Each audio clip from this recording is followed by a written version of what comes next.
Sabemos que, quando alguém toma a decisão de comprar um imóvel, muitos detalhes e pequenas decisões serão tomadas. Não estamos falando da compra simples de um produto que você troca ou devolve facilmente. Por isso, os cuidados ao comprar um imóvel são redobrados. Assim, além de consultar opiniões de parentes, familiares sobre o assunto, você ainda tem que lidar com uma série de detalhes burocráticos para ter o sonho realizado de ter o seu imóvel. No entanto, estes detalhes são o limiar entre o sonho e o pesadelo, que por essa razão não devem ser tratados com leviandade. Por isso vamos conversar com Silvio Saldanha, presidente da Associação dos Mutuários e Moradores de Minas Gerais, para saber quais os cuidados devemos tomar. Bom dia, Silvio, bem-vindo de volta. Bom dia, Moninha. Bom dia especial aos nossos espectadores da TV Horizonte. Manhã da Piedade, sempre é um prazer voltar a essa casa. Ah, Silvio, uma alegria, e a gente sempre volta porque é um assunto que é tão importante a gente bater nessa tecla mesmo. Eu lembro, quando eu era pequena, muito tempo tem isso, a Encol faliu. As pessoas tinham comprado. E aquilo, para as pessoas que construíam e vendiam na planta, foi uma tristeza, porque todo mundo ficou com muito medo de comprar apartamento na planta. Te pergunto, como escolher a construtora certa? Tu começaste falando em sonho da casa própria. Eu gosto muito dessa frase, o sonho da casa própria. E realmente, por algumas oportunidades, eles se frustram. Tu falaste da Encol, mas a gente não precisa ir muito longe, não. Há pouco tempo, muitas construtoras em BH quebraram, em Minas Gerais quebraram e deixaram essa, entre aspas, herança, né, desagradável, para pessoas que juntaram uma economia de vida. Às vezes comprou à vista na planta porque era mais barato, ou se comprometeu a pagar a construtora em várias etapas, quitou e não recebeu o imóvel. Então, é muito delicado quando você vai comprar um imóvel na planta. E como se deve cuidar isso com relação à construtora? É muito importante, primeiro, tirar um feedback dela no mercado.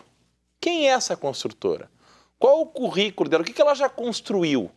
Quais empreendimentos? Se ela tem lastro, né, para poder, se caso aconteça um problema, se ela tem como pagar. As construtoras que não quebraram, a grande maioria, as principais, as maiores, é porque elas não usaram capital próprio. Elas pegam dinheiro de banco emprestado para fazer a obra. Até isso dá para pesquisar. Outro ponto importante, vai numa obra pronta. Ah, eu gostei de um imóvel na planta da construtora A. O que ela já construiu? Vai lá, conversa com os vizinhos. Vê o grau, os vizinhos, talvez possíveis vizinhos, né? Sim. Vê o grau de satisfação.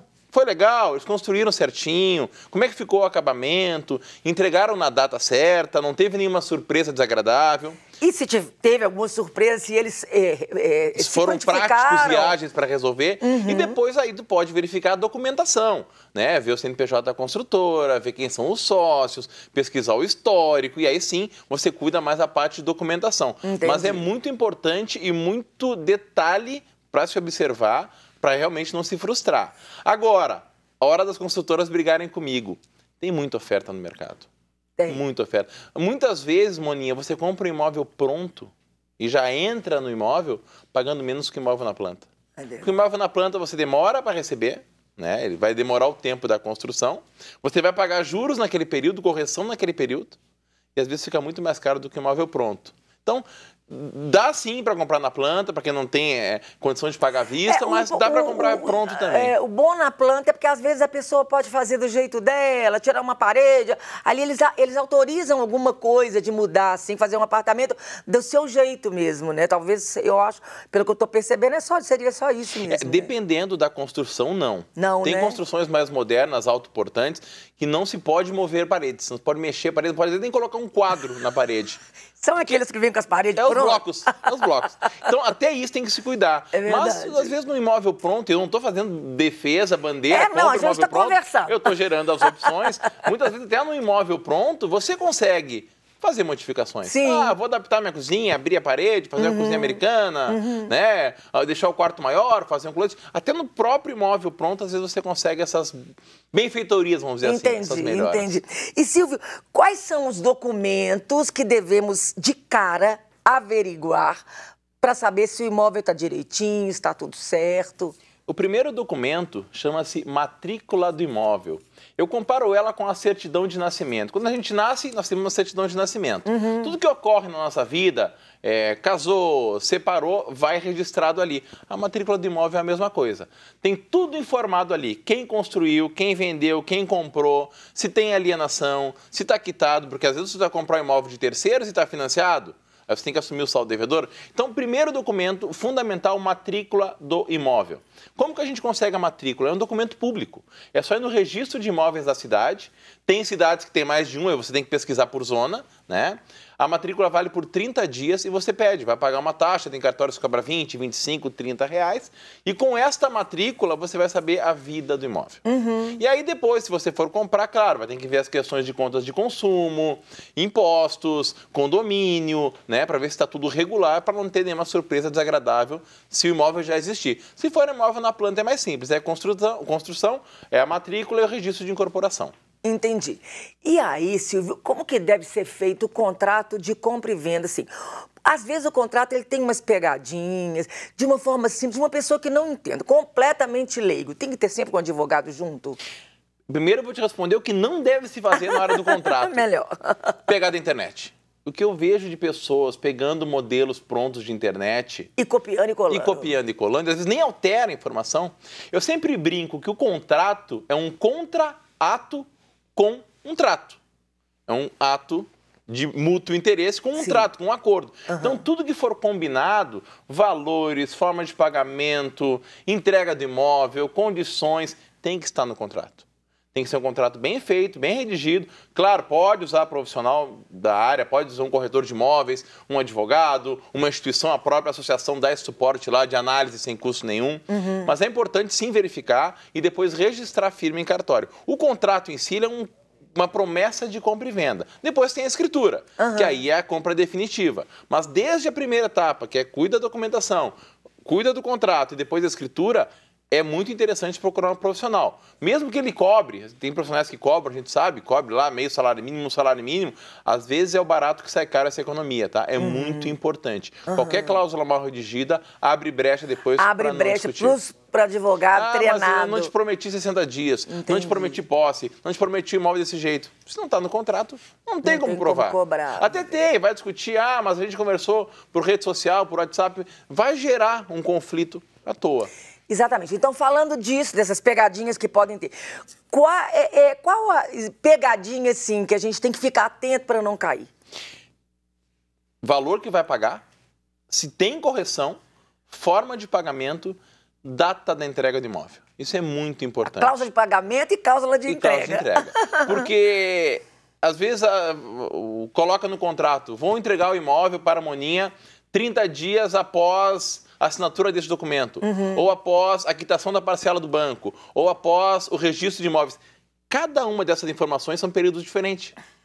Às vezes, entre assinar o contrato de compra e venda e registrar no cartório, pode levar 60 dias. E aí a Moninha acha que está contando 30 dias de receber o imóvel da assinatura, mas não, começa a contar lá da ponta. Exatamente. Então, às vezes, um termo técnico chega a mudar 30, 60, 90 dias uma regra, ou 5, 6, 10% no valor. Tem correção, não tem correção. Tem multa. Então, exato, tem multa. Não tem multa, se não entregar, se vai ter multa, se não vai ter multa por parte da pessoa também, se ela não pagar, tem multa, juros. Tem multa. A própria atualização de valor, Moninha, se você vai parcelar, eu vou te vender um imóvel, vai me pagar em 3 parcelas. A terceira parcela eu vou corrigir.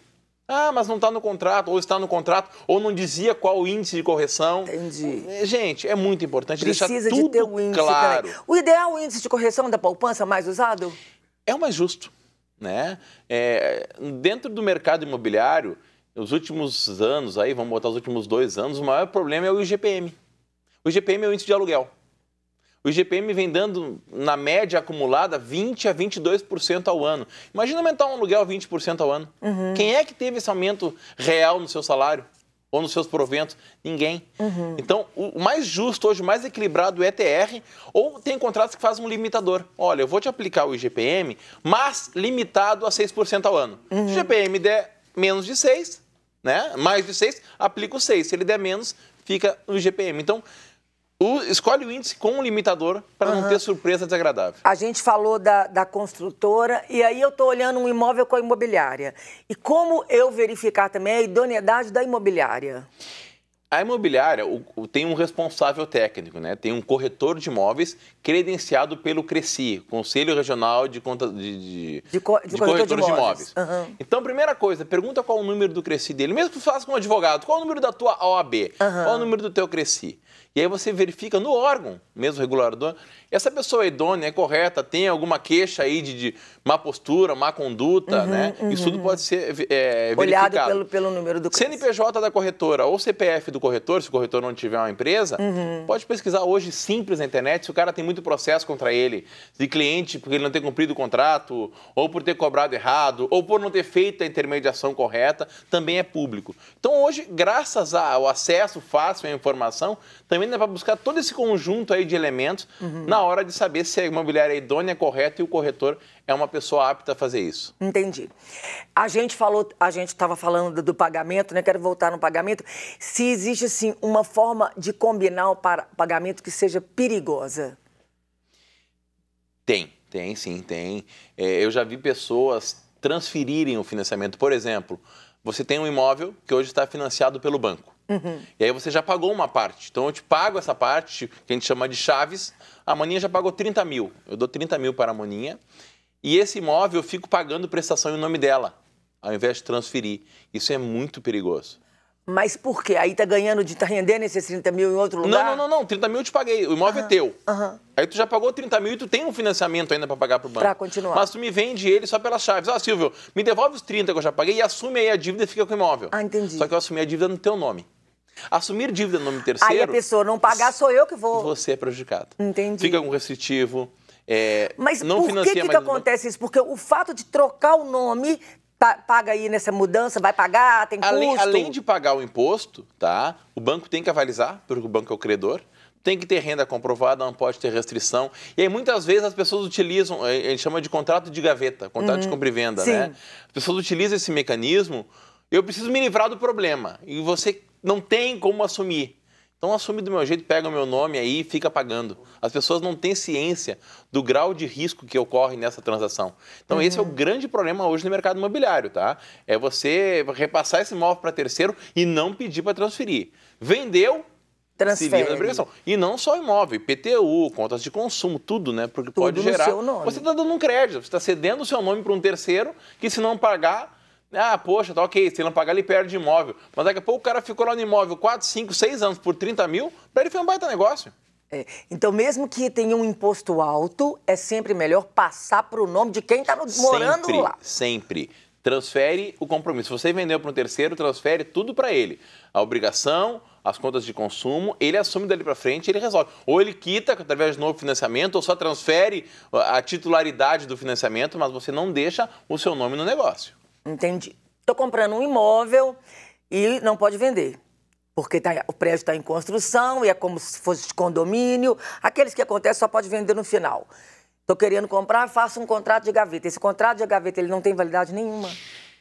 Depende. Juridicamente ele tem validade para cumprir o acordo, mas para postular junto ao credor, junto ao banco, por exemplo, junto à construtora, se não tem o aval desse terceiro, do credor, não precisa ser não necessariamente ele vai ser validado. A gente faz um contrato, eu e você, e o banco te emprestou um dinheiro, o banco não precisa me reconhecer. Eu não posso entrar contra o banco e processar, por exemplo. Eu não sou parte, eu sou um terceiro ao feito, o banco não me conhece. Diferente se a gente fosse lá ou na construtora, olha, eu estou comprando imóvel dela, transfere para o meu nome a partir de agora, é uma cessão de direitos e deveres.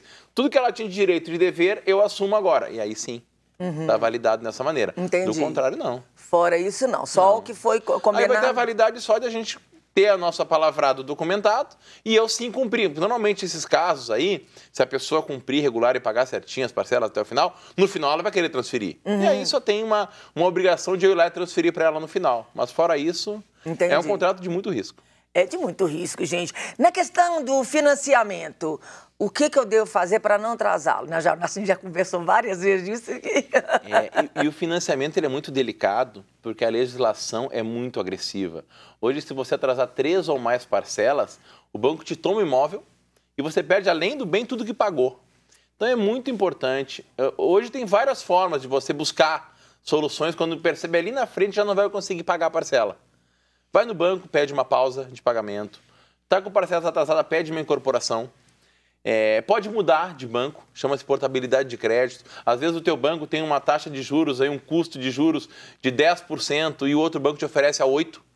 A prestação vai baixar. Tem uma coisa que você falou da última vez que você passou, agora eu queria frisar isso. Em tempos de pandemia, em tempos de dificuldade, os bancos estão sendo mais sensíveis nesse caso e você pode parar por um tempo de pagar? Estavam. Então. Na nossa última bate-papo aqui ainda tinha essa situação mais confortável. Não, os bancos infelizmente voltaram a executar. Tá? Então, o cenário mudou. Está saindo leilões semanais de imóveis, os bancos estão leiloando os imóveis de novo. Leiloar imóvel é tomar do mutuário, que ficou devendo mais de 3 parcelas, e colocar a venda para terceiro. Um terceiro pode comprar imóvel mais barato. Peraí. Então, agora ficou... Mais de 3 parcelas. 3 meses ele ficou sem pagar? Bastam 3 parcelas em aberto. Não que o banco vá fazer isso com a terceira parcela. Mas bastam 3 ou mais parcelas. O banco está liberado para fazer. E o problema todo, Moninha, é que essa execução é extrajudicial. Na hora que foi para leilão, eu consigo rever o meu apartamento pagando? Você tem o direito à preferência. De que é o comprar seguinte, de volta. é pagar tudo. Pagar todas as parcelas atrasadas, mais as despesas que o banco teve com a tomada. Mas aquelas que eu já tinha pago, não? Não. Mas é praticamente uma compra nova. Porque tem que pagar tudo que estava em aberto, mais as despesas de tomada do banco, cartório, imposto, e mais as futuras, mais o saldo devedor. Ou seja, já não conseguia pagar as parcelas. O que adianta eu te dar um direito à preferência e te cobrar, além das parcelas, as despesas de cartório e mais o saldo devedor, o saldo futuro? Não tem como. Então um caminho sem volta. Na hora que lançar a mão do meu... Eu não paguei as 3, claro. Eles não pararam, não negociamos, perdi. É sem volta. Felizmente não, Moninha. Não vamos assustar o nosso espectador. Felizmente, nesse ponto, a justiça é muito justa. Minas Gerais tem servido de esteio para o país todo. Muitas decisões favoráveis. Os juízes se sensibilizam pelo fato em si, entendem que o mutuário precisa voltar a pagar. Às vezes o mutuário quer usar o fundo de garantia, o banco não aceita, o juiz faz o banco aceitar. Às vezes o juiz decide, já que o banco não quer negociar, manda incorporar as parcelas, joga para o final e tu volta a pagar. Tem várias formas. Então, claro, renegociação, tem forma, tem jeito. Mas aí tu tem que buscar a justiça, claro, né? Mas quem quer resolver, tem chance. Realmente, quem não quer, não tem mesmo. Né? Mas quando chega no leilão, o imóvel já é do banco. Então, para resolver aí, só através da justiça. Então, o ideal é não deixar ir para o leilão. O ideal é não deixar atrasar 3 parcelas. Porque aí começa todo o rito executório. Entendi. Então, gente, olha aí, ó. Silvio, de tudo que nós falamos, assim, né? Eu queria sempre deixar uma palavra final para as pessoas que nos acompanham. Vamos fechar voltando no que a gente estava lá no início, o sonho da casa própria. Gente, não desista de sonhar, busque informação, dá para realizar o sonho mais prático. A Moninha foi muito feliz quando falou lá no início que é uma compra de um produto que o emocional tem que ficar em segundo plano, tem que se usar muito o racional. Então busca orientação, não desiste do sonho, procura um imóvel, tenta negociar a entrada, fundo de garantia, parcelamento, orientações de instituições que podem te dar esse aval para você fazer um bom negócio. Tem bastante oferta no mercado, tem bastante imóvel aí com desconto, a gente ainda... Eu digo que a pandemia, o pior já passou, né? Mas esse resquício de pandemia ainda tem muita gente precisando fazer capital, então praticamente liquidando imóveis. Então não dá para desistir, só tem que ter muita cautela. Não é um produto de prateleira, é um produto que você for financiar, você vai ter uma dívida de 20, 25, 30, 35 anos. Então muita cautela, cabeça no lugar e funcionando com o racional, esse sonho vai ser realizado. Silvio, quando você falava, chegou uma pergunta aqui no chat. Depois do acerto da venda, tem mais algum cuidado especial, além daqueles que a gente já falou, do contrato, de ficar atento àquelas pegadinhas todas? Tem mais alguma coisa? Depois de feita a venda, fez o registro, levou, se for fazer financiamento, o documento do banco, ou se não for fazer o registro, não for fazer financiar a escritura, levar no registro de imóveis, que a gente falou lá no início, e aguardar o registro, entregar a matrícula dizendo que o imóvel é seu. E aí só não tem mais risco. Só é dono quem registra. Maravilhoso, Silvio. Gente, lembrando, ó, tá aqui na tela o Instagram deles, @mutuariosmg. Todo dia tem dicas, Silvio tá lá falando, manda suas dúvidas, perguntas, segue, compartilha, é assim que funciona. Silvio, muito obrigado pela sua presença aqui, Deus abençoe muito o seu trabalho, viu? Moninha, obrigado mais uma vez pela participação, pelo convite, é sempre um prazer voltar aqui e que Deus nos abençoe e ao nosso telespectador.